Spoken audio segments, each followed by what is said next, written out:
Hi again. Before we get back in the video, just wanted to say this very important announcement that in friendship, sometimes it would take years and years before you actually identify who your friend is. But it doesn't have to be so. I will tell you ways on how to know who your friend is.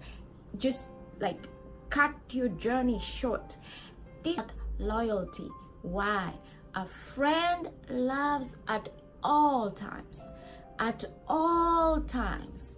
That's a friend. Okay. Early in the morning here, and good evening, good afternoon to everybody else around the world. I am so excited. I'm always excited to be with you guys. So I'm gonna talk about, this is Frida Majestic for everyone who's watching me at the first time. It is summer. It is summer and it is hot. So yeah, so everyone who's I'm gonna speak about friendships and how to recognize a friendship, a toxic friendship, and how you can get out of it. So sometimes we're in relationships or in situations whereby you do not realize that this is actually not going anywhere and this is not good for you. So we naively give our pearls to people and individuals who are not able, who are trampling on our pearls and of value. You have to give your value to the right person or personality, to the right place. If you're a teacher, you have to go and teach. You are a teacher, you cannot go and give your teaching ideas to a cook, so to say. So you have to identify, are you in the right relationship? And one of the things that you can recognize that you are not in the right relationship is that there is no peace. No, there is nothing that you can do to be like, your mind is unraveling.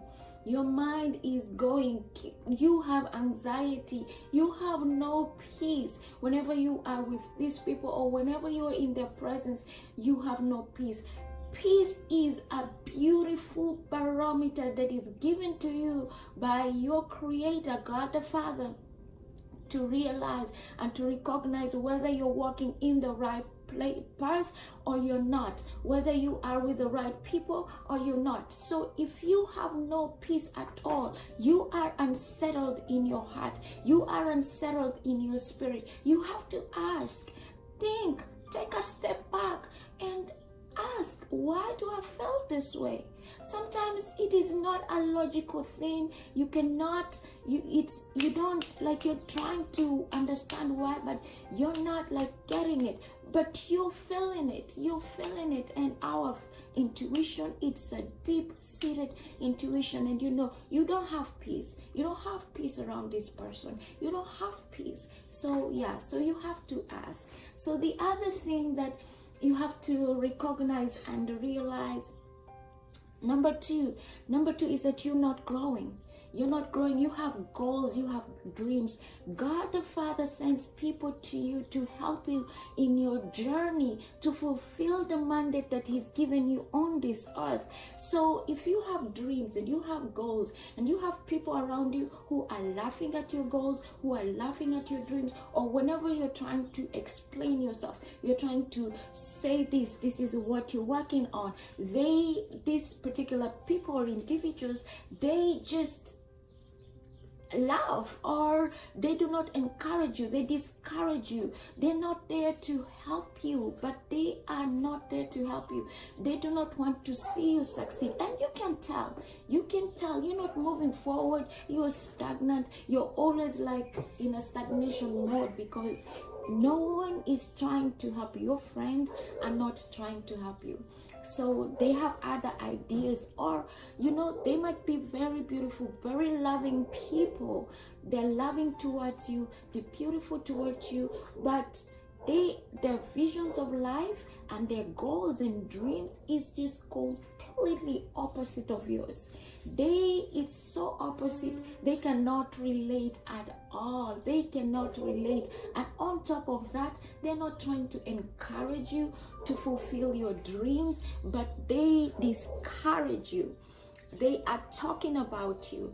They are not there for you. So When you realize this, then you know that you are not in the right relationship. That's a barometer, because as we move forward in life, as we do things in life, there is a beauty in movement, there is a beauty in success, there is a beauty in putting value out there to the world, and to grow your talents, and to grow your talents, to give your value to the world. There is a beautiful beauty in that.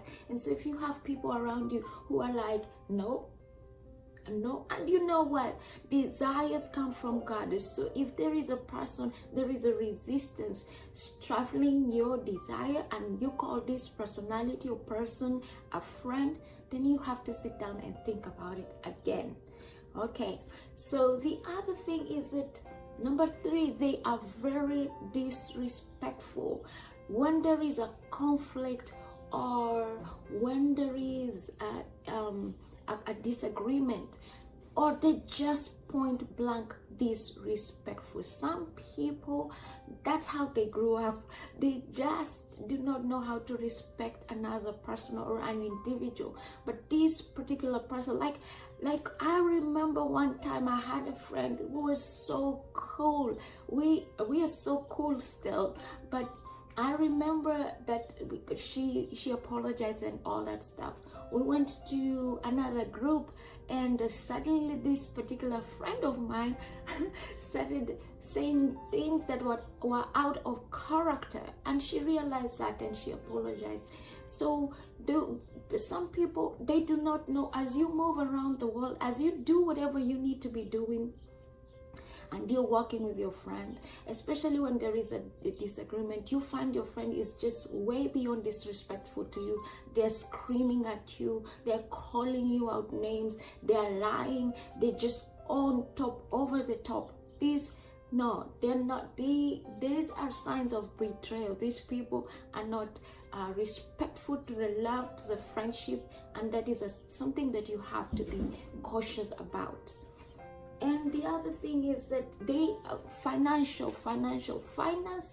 are such an intricate part of our lives, that when you have a friend who is beyond selfish and stingy, and would not, when you need help, they will not give you anything. They're not there to help you financially. Or you have a friend who, when you're talking to them, they encourage you to spend all you have. They do not encourage you to save. They do not encourage you to value investment. They do not encourage you to live a life of a life whereby you understand there is a future whereby you need to invest so that you can build. They are financially abusive, or when you need something, they are not there for you. They run, or you can see, oh, maybe they're just stealing your finances. So yeah, and there's some friends that you would have that they're beyond generous, but if you're just a taker and you just take and you do not encourage them to invest their own money, they're willing to spend on you, but you're just willing to take and take and take, and you're not willing to tell them, hey, it's okay for us to just be friends. Invest your money somewhere, spend your money in a creative manner so that you can grow. If you do not have friends like that, And the last one is spiritual abuse. You have, this is my number one. This is my top barometer. This is serious. If you're a spiritual person and you are persuaded spiritually, and you have a friend who keeps telling you that, hey, you pray too much, you're fasting too much, they are trying to take you away from that special secret place that you have with the Lord, that is not your friend. that is not your friend. They're trying to constantly take you away and remove you away from the secret place of the Lord. They want time. They want that time you spend that time with other things, or that time with themselves. If you have a friend like that, yo, think again. Please think again, because that's not a good friend. That's not a friend who is willing to go out of their way to take you from your maker, to take you from things that you do for your God, to take you away from things that you are willing, spiritual things that actually motivate you, spiritual things that grow you, spiritual things that bring value in your life. No. That's a huge red flag. That's a huge red flag. If you speak to this particular friend and you tell them, hey, sis or bro, I would really like to do things. I would really like for you to encourage me to pray more, to fast more, to read my word more, to go to learn more about my spiritual life. If you wanna come join me, but don't take me away from these things. All right, precious friends, I will speak to you again. It's just been so lovely to talk to you. Please write in the comments below, what are some of the things you think are like your top 5 toxic like indicators where you know, like if you see these things, they're not supposed to be in a relationship, and you need to move, you need to pray, you need to have better friends. All right, thank you so much. I love you. God loves you more.